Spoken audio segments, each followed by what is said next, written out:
the warm reception to my family. Thank you from the bottom of my heart. I'm barely starting lawyer dito, and I have not much to offer to you.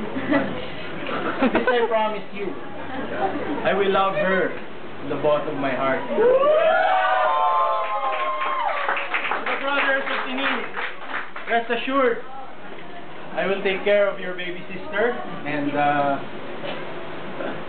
whatever happens, it will be Tinin before anything else.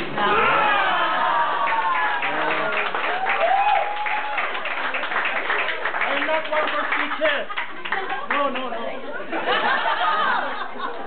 In fact, I was very nervous when Martin gave the floor, but let the party continue, and to the Bautista and the Chonko family, thank you for attending this momentous occasion.